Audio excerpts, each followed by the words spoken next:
poso maoni wiak, waiwanan kitanani mua e yoski piataya posnotaman e yum MITW podcast. A yospis piataya posnapi notaman and e hisikimaka e yoso Menominee Kihi.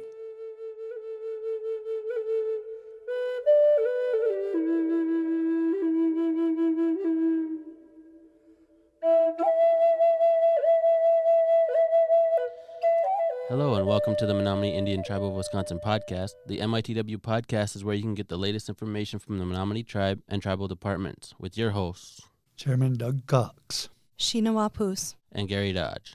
On this episode, we'll be covering the Back40Mine, or the Back40Mine.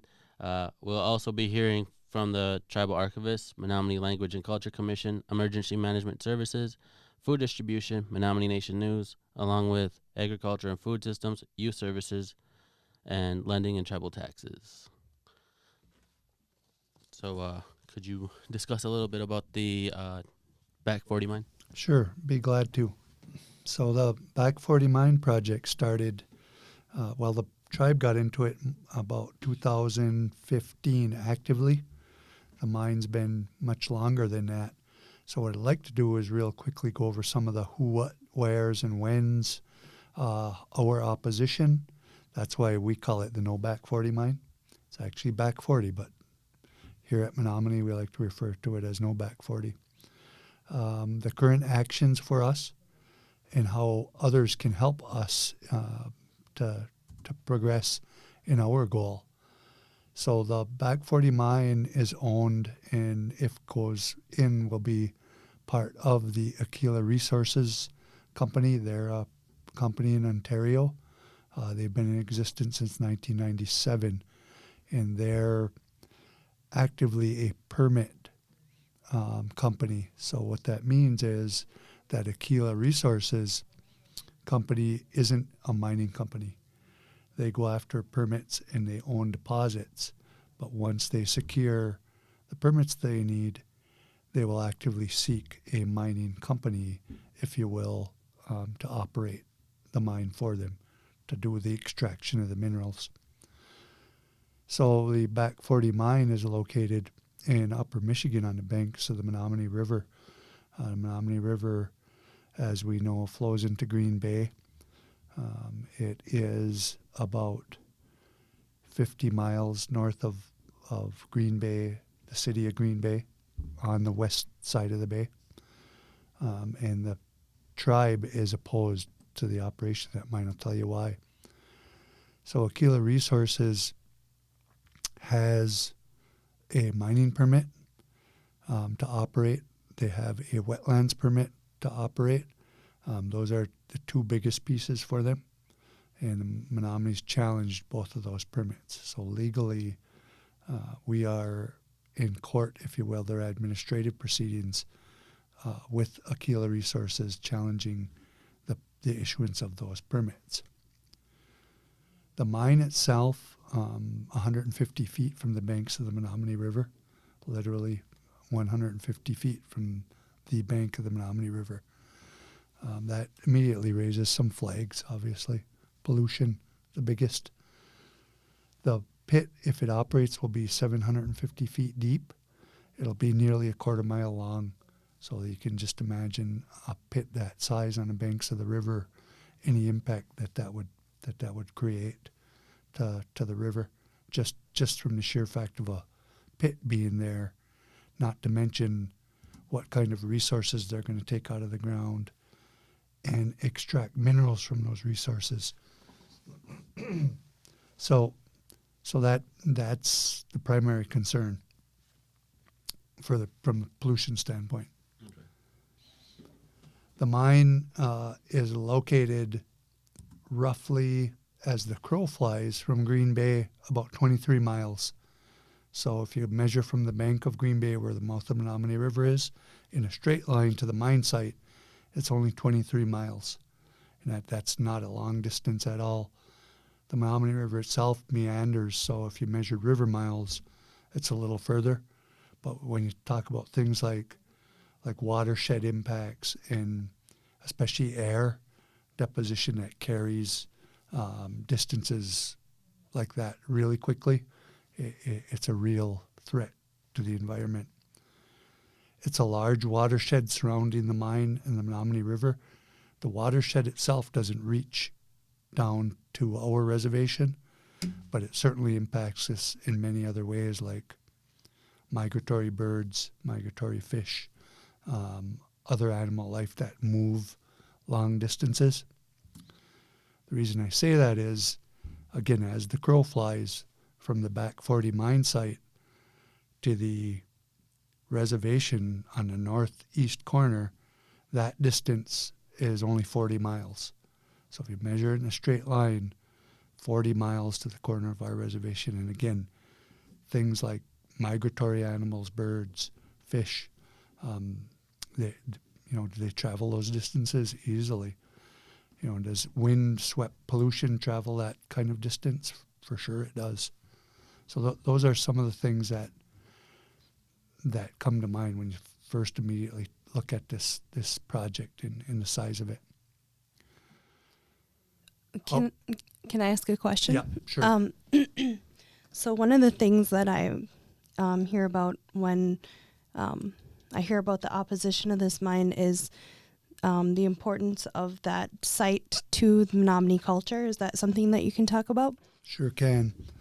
So there are really three, maybe four large concerns that we always like to outline when we talk about our opposition to this. Our first one, right on top of the list, is our culture. So if you look at where it is located, the Menominee River, no secret why the Menominee River is named the Menominee River. The Menominee Tribe had been located there from our very beginning. So the Menominee were known to be there when other tribes tell their stories. That's historic. That's a long, long time ago. When the Europeans first arrived on the scene, there's plenty of written documentation. There were Menominee there. So our own creation story started at the mouth of the Menominee River. So current day, it's Marinette, essentially. It's Marinette, Menominee. Those are the twin cities on each side of the river. Right at the mouth of that river is where our legends and our story, our creation story, where the Great Bear came from the bay and walked upon the shore, thereby creating the Menominee. That's where that occurred. So that mouth of that river is a very sacred place to us. It's where our creation started, and it's where our clans were established, our 5 main clans. And that's all in our story. Culturally, the evidence that we were on the river is there physically. So archaeologists, in developing historical records and matching people to places, do that through investigation, as well as written record. But the physical cultural sites, there are mounds, garden beds, pits, old settlements. Those are all there along the banks of the Menominee River, and especially they're there within the mine site. So all of those things exist within that mine footprint. So, yeah. Thank you, Chairman, for the background information and explaining the cultural significance the area has to the Menominee people. We'll be right back with more information about the Back40Mine after we hear from a few of our tribal departments. Hey, posto mauni wiak pakachika netnetak cam Joey Wanape mokaman newiswan. Hello, everybody. It's a beautiful afternoon to be addressing all of you. I want to talk a little bit about the Menominee Language and Culture Commission. It was formed in 1996 by our Menominee Tribal Legislative Body. It consists of 9 members, 5 of which are elder. We call them Kachkakenamuk, very knowledgeable, wise, elderly people of our tribe, and the other remaining few are teachers, professors, and tribal members. The Language and Culture Commission oversees, of course, language development, cultural, historical, and even some spiritual topics that come to the Language and Culture Commission. We do also host a Wednesday afternoon session. It's called Kitchkiwuk, where some of our Language and Culture Commission members facilitate this gathering from 1 to 3 o'clock in the afternoon. And all of you are more than welcome to come on by. The Kitchkiwuk strongly encourage younger adults and our teens to stop in and participate. Other things that we focus on over at the Language and Culture Commission is our weekly development. Every Wednesday afternoon, all of our bilingual teachers from the Menominee Indian School District schools and the Menominee Tribal School all come over. We work on developing their skills, strengthening their abilities. We monitor their lesson plans and make sure they are in compliance with Chapter 395, which is the Menominee Language and Culture Commission Code. We do have an amazing program that has started as of 2017. It is our Menominee Language Immersion Training Program. And I'm going to hand over the program to my little brother, Mo Shakwit, so he can tell all you wonderful people a little bit about our immersion programming. Nahaw, Waiwanan Pakachka, Nanayawian, Mo Shakwit, Waiwanan Katanan, Maoni Wiok, Yo Skip, Pataw, Sikwa, Ehium. I just want to thank everyone for putting their ear on this and giving it a listen. Like Pakachka was saying, we commenced a Menominee language immersion effort in November of 2015. At that time, I was hired as the Menominee language immersion instructor. We then hired a group of 10 individuals to, their primary focus of their job was to learn the Menominee language to the best of their abilities. Since that point in 2015, the program has grown. Recently, we have opened a Menominee language immersion room in the early childhood facility. So we have daycare immersion, I guess is the way we can put it.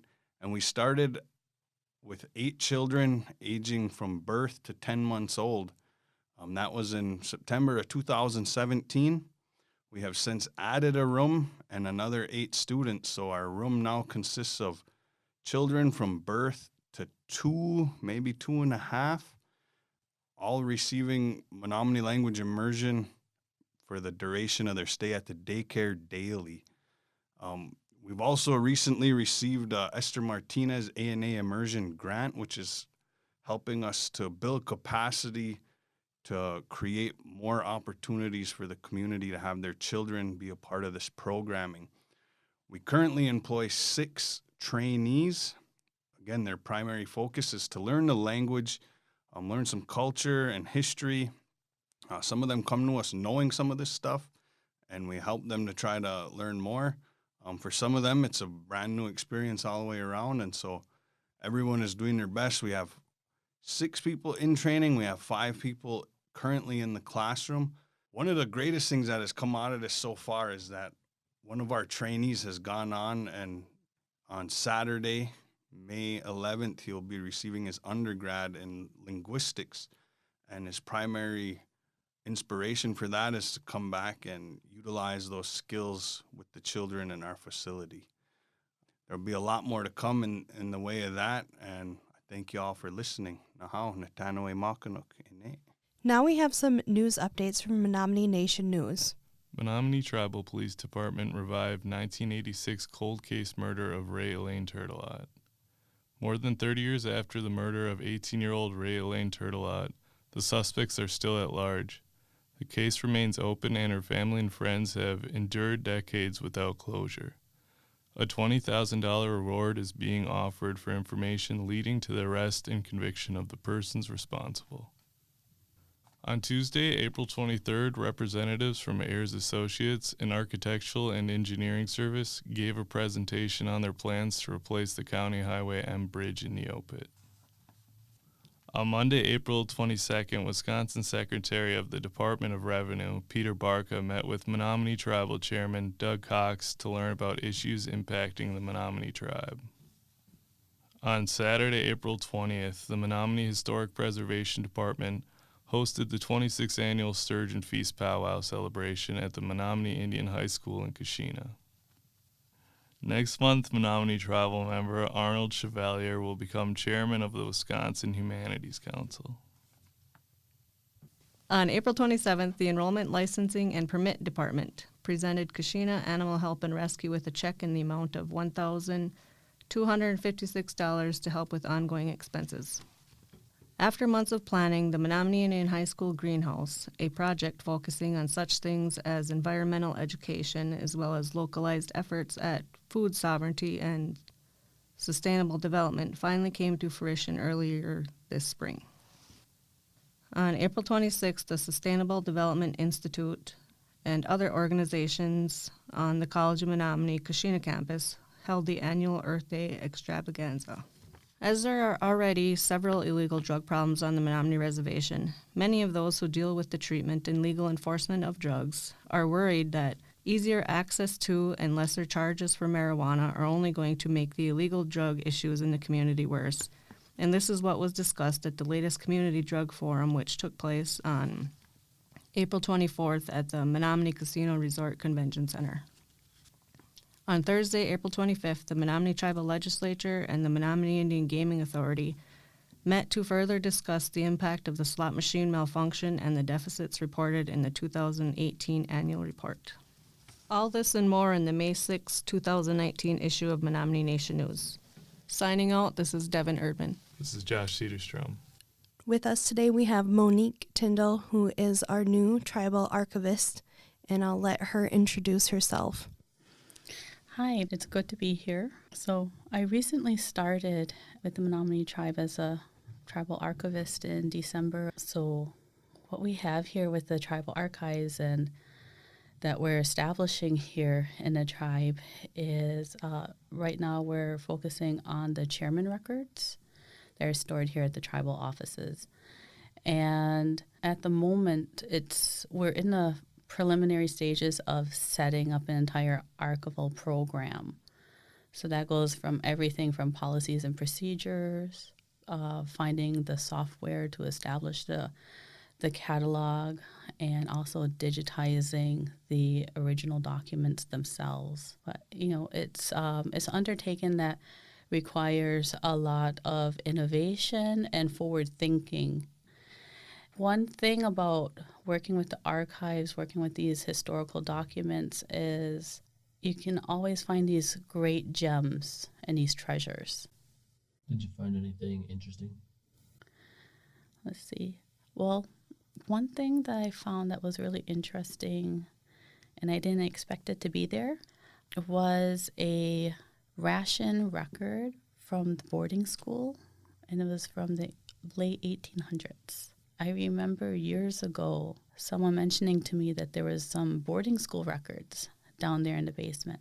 And that was something that was in my mind when I was going through those. And there was a stack of folders that had kind of like fallen forward onto a metal divider within the cabinet. And so I pulled those back. And underneath, in this little tiny space, underneath those files, was a document that was encapsulated in mylar. It's like a polyester-based film that we use in archives to preserve delicate materials.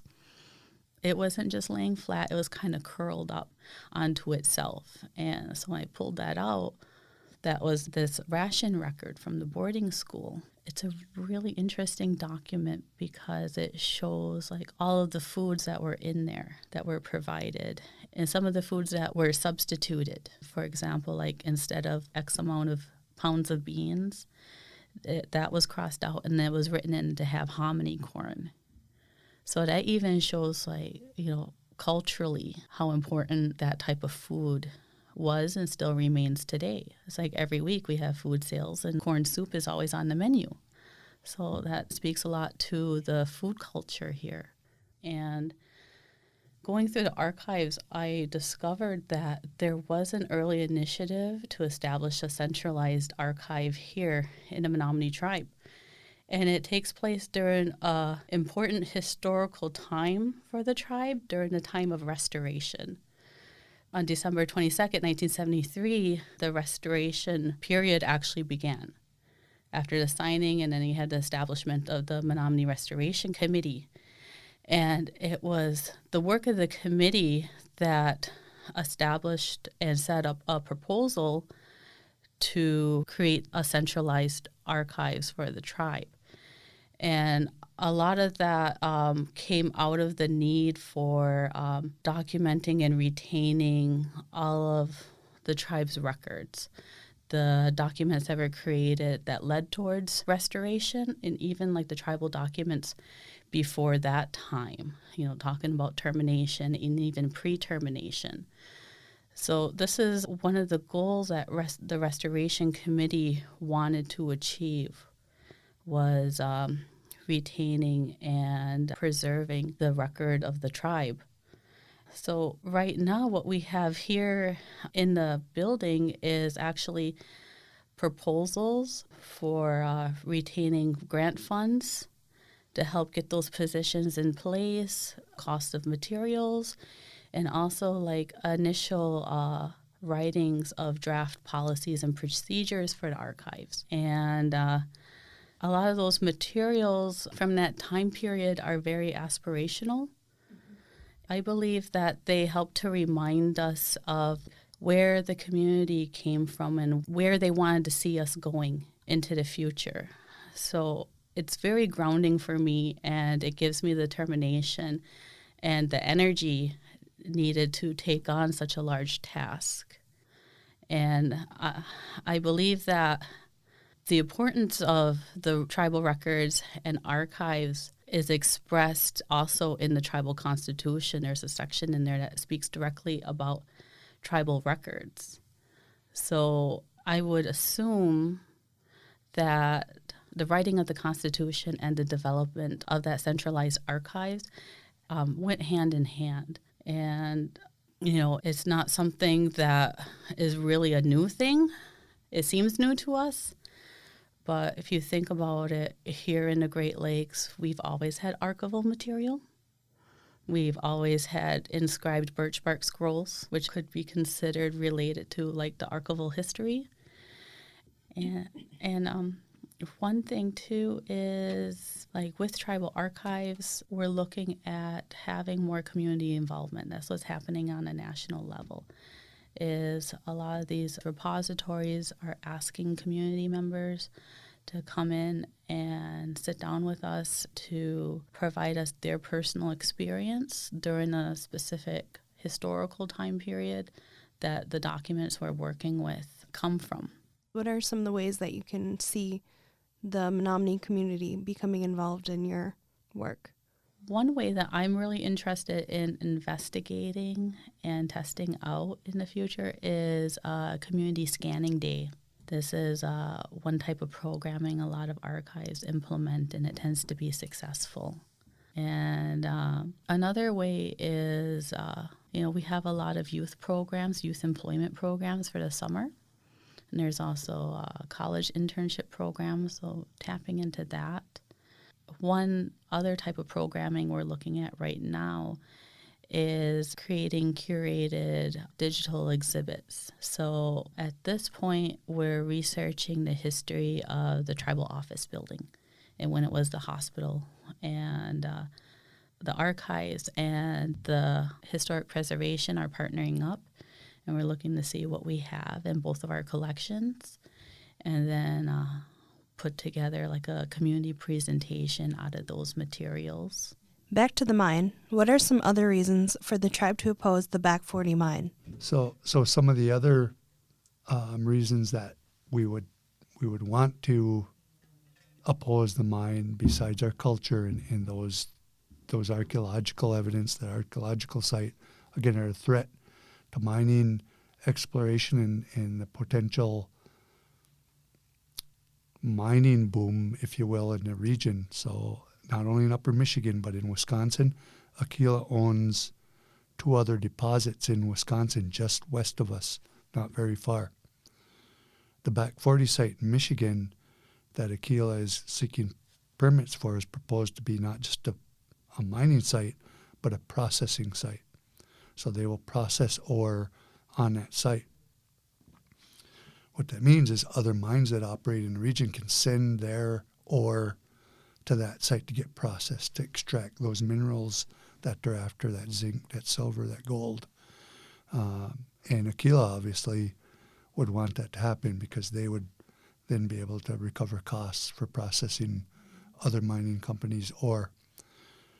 So that's two reasons to worry is a large processing site equals more pollution, but also sites that aren't developed yet in Wisconsin that mining companies or the Aquilas of the world own mineral rights to are sitting under the ground waiting for somebody to develop up there or anywhere so they can start mining those other sites.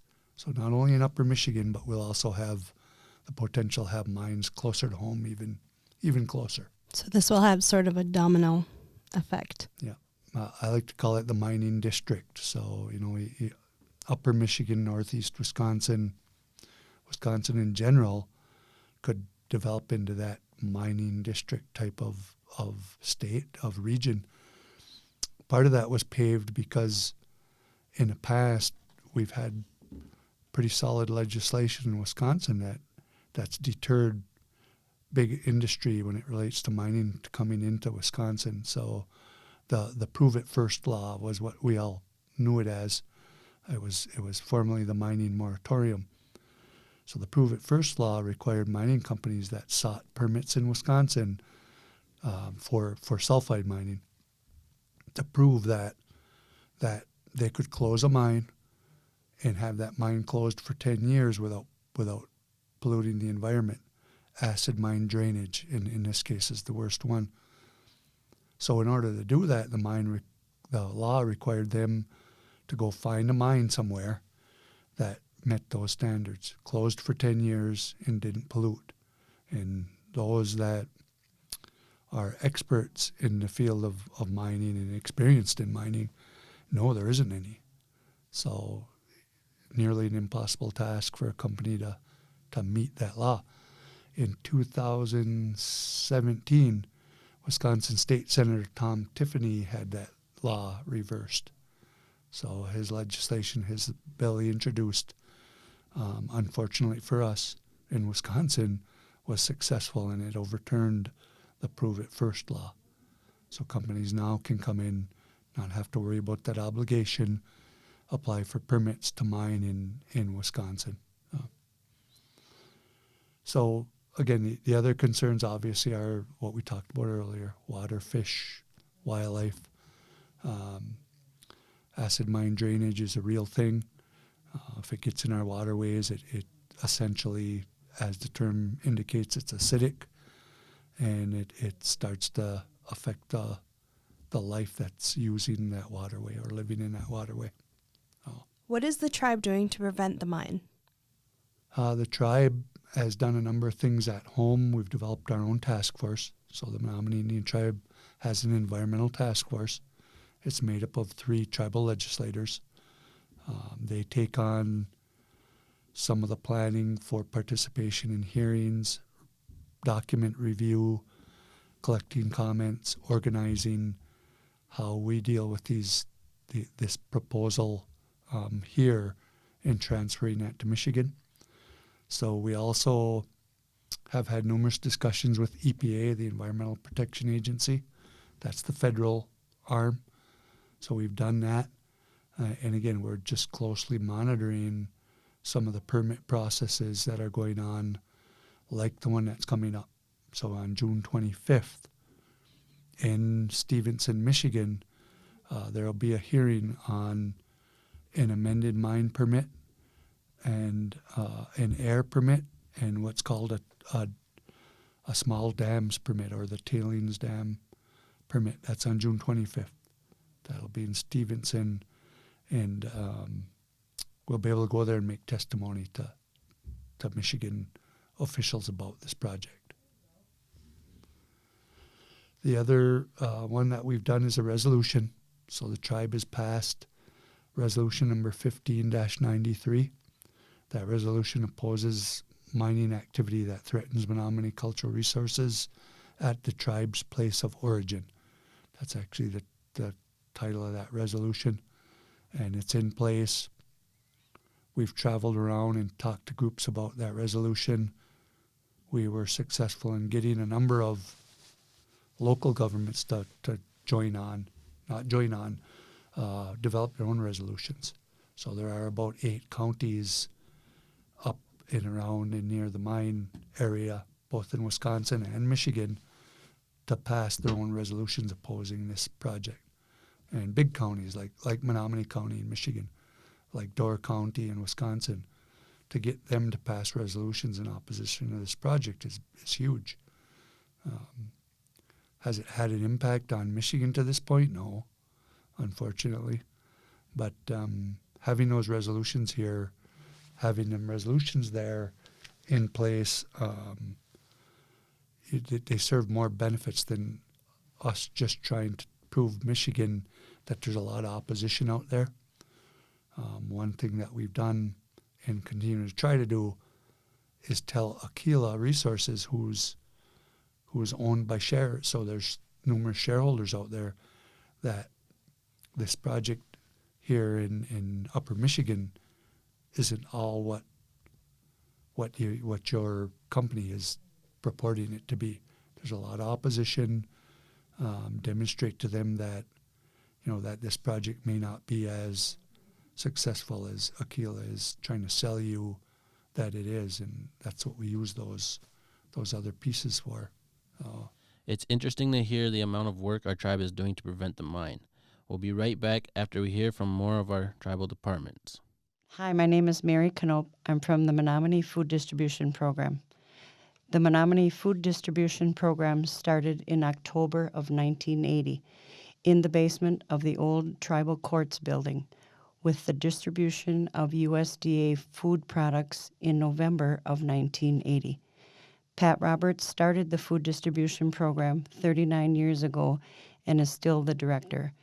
At that time, we distributed to about 89 households with 332 recipients. Today, we distribute to about 4,200 households with about 7,000 participants. At that time, food distribution had about 30 different food items, and today we have about 106 USDA food items that our clients can choose from each month. We have standard criteria for clients to be eligible, and these criteria can be picked up at the front office of the Food Distribution Center. We provide a variety of nutritious food items such as fresh and canned fruits and fresh and canned vegetables. We have frozen and canned meats, peanut butter, vegetable oil, our famous USDA commodity cheese, several variety of noodles, flour, cereals, canned soups, crackers, and dried mixed fruit. We hope to get shelled eggs into our food package by the middle of summer. Food distribution has a nutrition educator, Mary Knope, who teaches monthly healthy cooking classes using USDA food items in many tasty, healthy recipes. These classes are open to all food distribution clients, eligible community members, and these healthy cooking classes are held on the third Tuesday of every month at the Food Distribution Kitchen. For any questions or inquiries about the Menominee Food Distribution Program, please feel free to contact us at 799-5132. You're listening to the MITW podcast. Stay up to date with the Menominee Tribe and our tribal departments by subscribing to the MITW podcast on iTunes and YouTube. You can also listen to the MITW podcast on menominee-nsn.gov. So this is Gary Bisa. My real name is Oskubawis.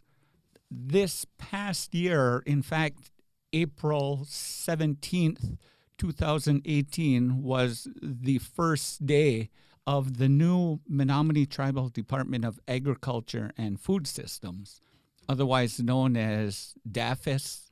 We had an ag department before, years ago, but the tribe is again looking at entering that good fight to reestablish a true food system here.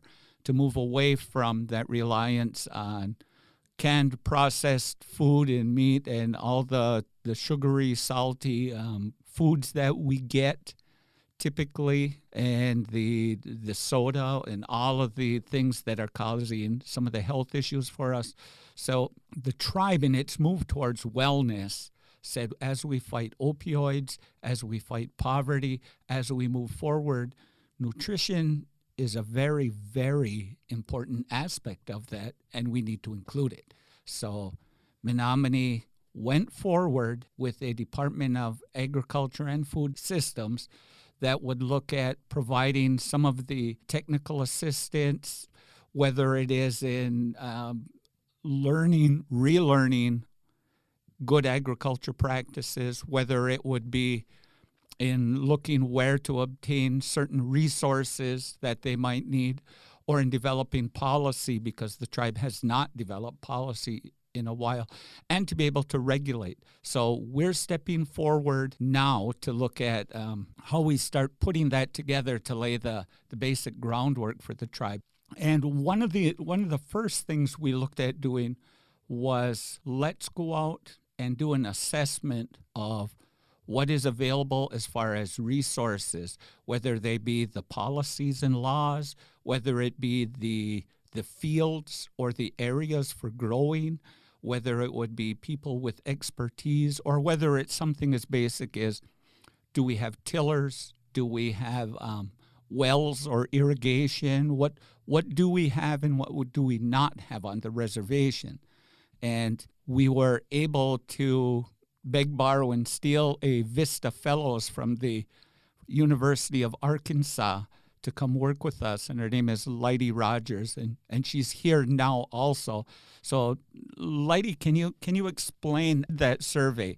Yeah, sure. So mostly how we went forward with this survey is we wanted to just see and create a comprehensive picture of the food system on the reservation. So for us, that meant talking to heads of a lot of departments for the tribe, but it also meant reaching out to county departments as well as the schools, nonprofits, churches, a lot of different groups, and even a few individuals who we know have a lot of information on perhaps equipment or any other area we were focusing on in that survey. So just this past month, I finally wrapped up collecting the surveys, which I mostly did through interviews, but a few people filled them out on their own, and we got a total of 56, and I'm working on analyzing them right now. I'm hoping to create with Gary a document that we can distribute so a lot of people can understand what I've come to understand over the last few months, which is a really cool interconnected picture of what's already going on and will help us move forward with figuring out what projects to go with in the future. So Leidy, you want to talk about what we found so far while we're still mining through all the data? So there were different levels of information and knowledge from individuals, and it's pretty interesting what we found. Yeah, so I think part of what we found, I've been mostly focusing on looking at the equipment section so far, and what we found is there actually is a lot of equipment already on the reservation. But the problem is so much of that has limitations on who can use it and how it can be used. So I think going forward, we'll try to figure out how to make that equipment more accessible to more people within the community, or how to get equipment that will be accessible to people in the community. Another thing that I really enjoyed learning about through the interviews was hearing ideas and stories that came up that didn't exactly answer the questions I was asking, but are really important to take into account moving forward with food work on the reservation, whether it be really important cultural understandings of plant communities, or if it's people talking about how important it is to get youth involved in getting in touch with their own food. I'm hoping to highlight some of that in the report as well, the stuff that's going to be harder to analyze, but I think it's really important to get out there because I think that's where I'm really finding so much hope and so much motivation from those parts of it. So as we start, and this is a This is a brand new department, and we have to go back to our roots to get to the level that we want to be at. A long time ago, we were the original organic farmers. And even in our name, Gayus Mamachitawak, that's our original name for ourselves, not Menominee, but Gayus Mamachitawak. That's the ancient ones or ancient movers. And that talked about us going to ricing camp, to hunting camp, to fishing camp, to berry picking camp, to gardening camps. So we moved with the seasons, and we lived sustainably in an organic way within our lands. So if you want to contact our department at all to get any assistance with your garden or a relative's garden, anything like that, please feel free to reach out. Of course, Gary is the director of the department, but we also have Joyce Waka, who is the administrative assistant for our department, Leidy, the AmeriCorps Vista, and then we also have two other workers there, Francisco Alegria and Sasha Waka. You can call us at our main number, which is 715-994-1374. We are located in the lower level of the Culture Building on the CMN campus. So we look forward to a call from you. Come forward as any way we can help you or connect you to others who can help you. That's what the program is about, and it's free. Poso, everybody. I'm Anne-Marie Johnson from the Lending and Tribal Tax Department. I'm the director of the department. Today we want to talk about the newly created home ownership program within the department. Our mission is to generate concepts for high-quality, stable, and sustainable housing for middle-income families and elderly population through our careful research and planning. Our vision is to provide safe, vibrant, prosperous, attractive, and just neighborhoods and communities. According to the National Native Home Ownership Coalition in 2018, housing options are a key element to dynamic community development and economic growth. Yet, despite a strong desire on many American Indian reservations to own a home ownership is not always readily available. Tribal policies and codes are needed to support home ownership on tribal trust lands. There's also a need to make the financial resources for mortgage lending more accessible to tribal members to improve home ownership opportunities and expand reservation housing markets. In 2017, in April, the Menominee Tribal Legislature tasked tribal administration to create a home ownership program due to the extreme housing need for middle-income families. Tribal administration utilized its Menominee Leadership Academy to generate the ideas of how a home ownership program could be developed for middle-income families. The program continues to develop every day. The Tribe's home ownership program is a culturally sensitive tribal member-operated home ownership program that was created to dramatically raise the overall level of knowledge of community members concerning home ownership and to motivate members to take steps necessary to qualify for mortgage loans. The tribe is unable to provide direct grants or loans to tribal members to help overcome traditional obstacles to home ownership.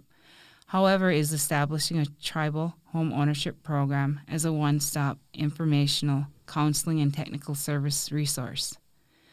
The home ownership program will help tribal members learn about home ownership and steps they must take in order to become eligible for a mortgage loan. Help tribal members rehabilitate their credit so they can borrow money for a home loan. Credit rehabilitation normally requires debt consolidation, payroll deduction, and establishment of credit relationships. The process may take several years before a tribal member meets commercial mortgage lending underwriting standards. Encourage local lenders to learn more about the tribe and the potential home mortgage market on the reservation. Facilitate tribal government approvals and BIA approvals of environmental reviews, land leases, permits, etc. Help tribal members take advantage of state, federal, tribal, and private home ownership programs that may provide additional funds. Examples include the HUD Section 184 program, Rural Development through USDA, Section 502 Subsidized Loan Program, the FHLB Down Payment Assistance Program, and State Down Payment Assistance Programs. Help tribal members fill out loan applications, meet lender requirements. Loan applications can be very complex and daunting even so for non-sophisticated borrowers. Assist with home design, special needs, etc. Help tribal members become responsible homeowners by providing home maintenance training. A home is typically its owner's most valuable asset. By maintaining its value, tribal members create personal wealth that can be passed on to the next generation, as is common outside of Indian country. By offering home maintenance programs, tribes help members build equity. Assist with pre-approval process for a lender or a loan originator. So what our program does is review income to debt ratio, develop a family budget, and also review how much of a mortgage payment that would be. We stay with you throughout the mortgage process to assist you. If you do not want to have the financial accounting, we do refer to other resources, and we always try and develop a housing development plan. If you're interested in home ownership assistance, please contact our office at 715-799-5139. So back to the mine. What is happening legally with the Back40Mine? Then there's the legal cases. So again, a contested case in Michigan and a federal case, two contested cases in Michigan, the mine permit and the wetlands permit, and then a federal court case that's in federal district court on wetlands legislation. So federally, we argue that Michigan doesn't have the right to issue a permit for the Menominee, for waters that are connected to the Menominee River. And to date, we're still in those cases. We've had to appeal because we didn't get a favorable decision in the federal case. And right now, the Michigan contested case here on the mine permit is before a panel that reviews a decision after the administrative law judge makes a decision. That decision wasn't necessarily favorable to the tribe. There was some parts of it that were okay, but that decision is now before a panel of experts in Michigan that'll have an opportunity to change that decision. So is the federal case, is this kind of an issue of sovereignty for the tribe? I would say you could say it was an issue of sovereignty because of the lack of trust responsibility. So Michigan's unique. They're one of two states that have been delegated authority from Environmental Protection Agency. Environmental Protection Agency has authority over several environmental statutes. One of them is the Clean Water Act. Section 404 of the Clean Water Act deals with wetlands permitting. So EPA has the ability, if states are interested, to give those states that authority, to give it away to the states. There's only two, Michigan and New Jersey, to have it. In this case, Michigan gets to decide on the permit. All the other states, with the exception of New Jersey, that decision falls with the United States Army Corps of Engineers, a federal agency. Under the federal laws, they'd be required federally to meet all those other statutes and consult with the tribe because of the other acts like National Historic Preservation Act, Graves Protection Act, and Section 106, which is part of those acts, which requires those federal agencies to sit down with tribes, just like we're sitting in this room, at a table and talk about our cultural resources.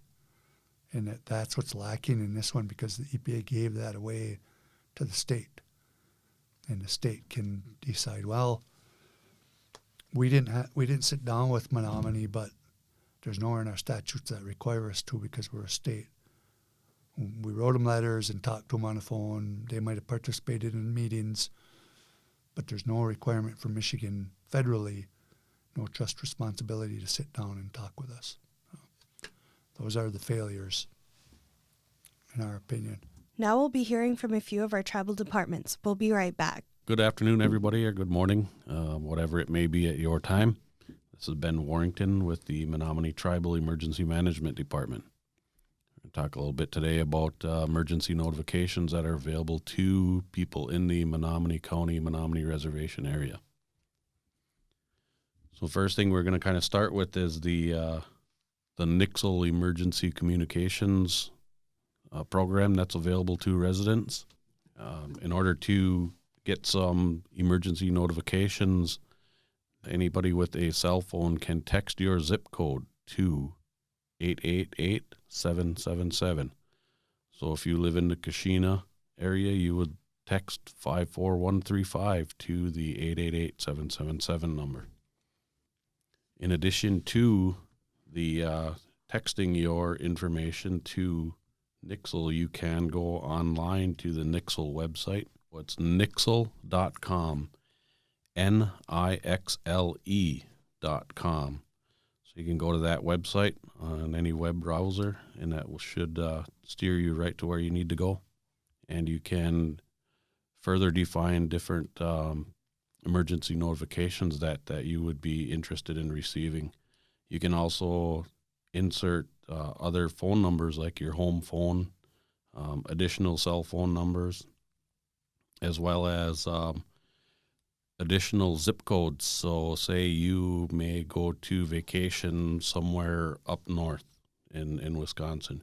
You could actually go online, put that zip code where you're going to be vacationing at, and you would receive notifications while you're on vacation outside of the Menominee Reservation area. So in addition to the information, emergency communications and emergency notifications, Nixle will also give additional information in regards to not just weather, but it could be the local police departments may want to give information, maybe a lost child, maybe anything else. Recently we had a road closure on 55 in Nixle was used for notifying anybody in the area that was signed up for the Nixle Emergency Communications. The Highway 55 closure was put out on the Nixle website. People did receive that through their cell phones. There's other incidents where there was information given out through Nixle, so it's best to get those. You go online, sign up. In addition to the 888-777, when you go online and sign up, you're able to click boxes or check out what actual events you want to be notified for. In addition to the texting to the 888-777, Menominee Tribal Emergency Management, along with Menominee Tribal IT Department, we're going to be working on a actual tutorial video, so you would be able to follow right along on how to set up the Nixle communications online.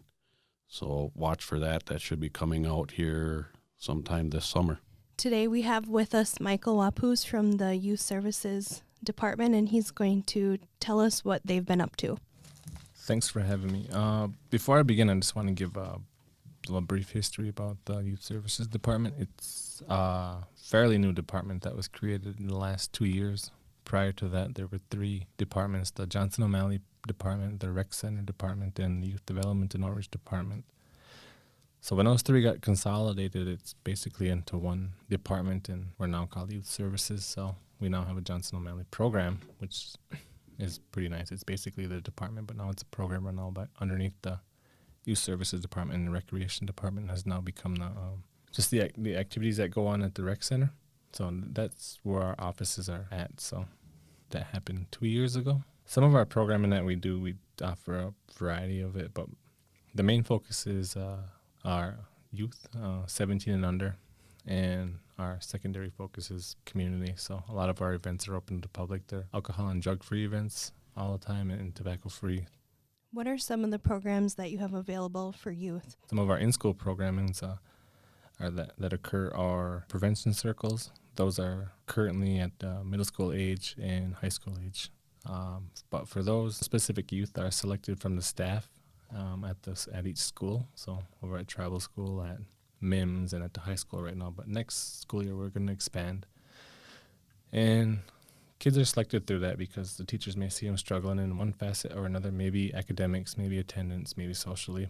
And it's just to help them get a mentorship. But we're with them throughout the entire school year, so we're just wrapping up right now, and we're starting to do some of our incentive trips with them. Other programs that occur are the Native Connections program, and that one's specifically for 6th to 8th graders. That one's suicide prevention and awareness. And we've specifically followed a Native American skills curriculum weekly with those students at the tribal school. Another program that we offer is the Youth Alliance group, and that's a high school age group.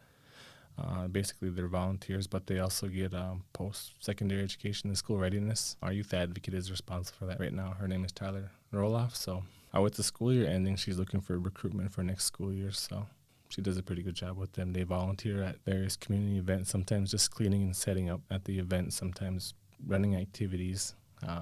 She has, right now, I think 13 kids. You can contact her for the Youth Alliance program. Other activities that we have are basic prevention activities, and these are basically fun activities to tell the kids about why alcohol and drugs are bad for you. We talk about mental health awareness, like how to deal with frustration or anger instead of acting out. We can teach them different coping mechanisms instead of just acting out in anger, thinking about it, recognizing it, maybe talk about it, just so that way it doesn't become a destructive decision for them. Another part of it, the prevention activities, is the staff collaborates with each school. So we're actually in the primary school, the Menominee Indian Middle School, the Menominee Indian High School, and the Menominee Tribal School. We help them out with the various activities that they have at each school. Sometimes it's for a monitor at recess. Sometimes it's doing after-school activities. Sometimes it's just chaperoning at their events. But that's pretty good for us because that's where my staff starts to establish a relationship with these kids, because it may come in handy a few years down the road where if these kids need somebody they can turn to, they'll recognize their faces as somebody they can receive help from. So another program that we have, we'll talk about a little bit more in detail, is the Johnson O'Malley program. One of the things that we offer is reimbursements for any kind of academic camps or athletic camps for kids who are in school. Because the funding is through the BIA, the student has to be at least a quarter blood degree Indian, so they don't necessarily have to be enrolled in a tribe, so they can be a descendant at two different tribes. Another requirement for that is they have to be in our service area. So all Shawano city schools are eligible, Bondwell Elementary and Middle School, Gresham School District, Menominee Indian School District, KPS, Menominee Tribal School, and currently Suring. So that's just for this year. This coming school year will be different when we get our student count. So our first one is the CORE program, and that stands for Career Opportunities, Readiness, and Explorations. That program will be a 6-week job program, and any of the kids who have the same requirements that I talked about before for the JOM, this will begin July 8th and end August 16th. Basically what it is, it's a 6-week program where 20 kids will receive mock interviews. They'll get training on resume writing, public speaking, job shadowing, and other career exploration. I think that's important because we think if you don't go to college, what kind of jobs are available for you? But we want these kids to see there's other options available, that maybe you don't need a college degree, maybe you need some kind of vocational degree or training. And there's nothing wrong with that because it's just an extra opportunity for them, and we want to encourage these kids to be able to continue on after school. And finally, the last thing I'll talk about is the Rec Center program. So basically what it is that we have the offers after school programming, a place to hang out. We have computers, TV to watch there. We have movie nights. We offer snacks and small meals after school. Right now, some of the after school programming that occurs there are, we have our book club, our weekly book club that occurs 4:30 to 5:30. It's going pretty good right now. So we have about 20 participants. The kids will come in, eat a snack, and then they'll break up into the groups. So there's like 4 or 5 different books being read, but they have some pretty good participation for that. And one last thing I want to touch on is our fitness center. So anybody who's 16 and older can participate or can use the fitness center. Anybody who is 15 and younger is not allowed in there, and that means with a parent. So if you're 15 and you're going with a parent, you can't be in there. And it's a liability issue that we have. So we have a 24 access card that's available for tribal employees or for the public, and they can stop over and receive those from the insurance department, fill out a form, and I think the card is still $8. So that'll grant you access like Some people work out at 2 a.m.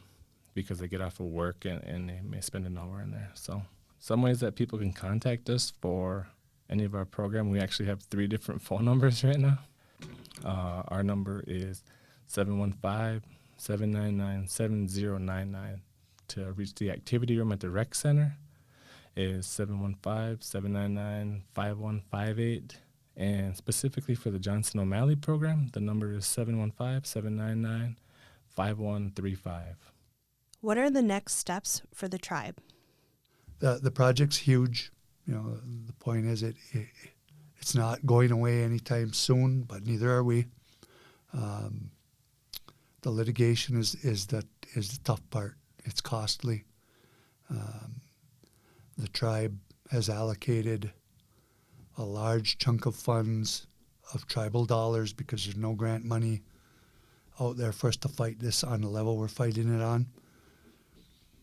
Those dollars have been expended in this fight, and we're searching other resources that can help us monetarily fight this fight because, like I said, the tribe in legal cases, everybody knows legal's not cheap, court's not cheap, and, to the tune of hundreds of thousands of dollars that we've expended at tribal resources, and we're out. And we need to find another way to stay in this battle. And those are the hard parts. So we're trying to actively pursue some of that now. I've visited other tribes in the country and made those asks to some of the bigger tribes. Been somewhat successful. Past chairs have done the same, been somewhat successful. I just was in Michigan last week talking to Michigan tribes, asking the same.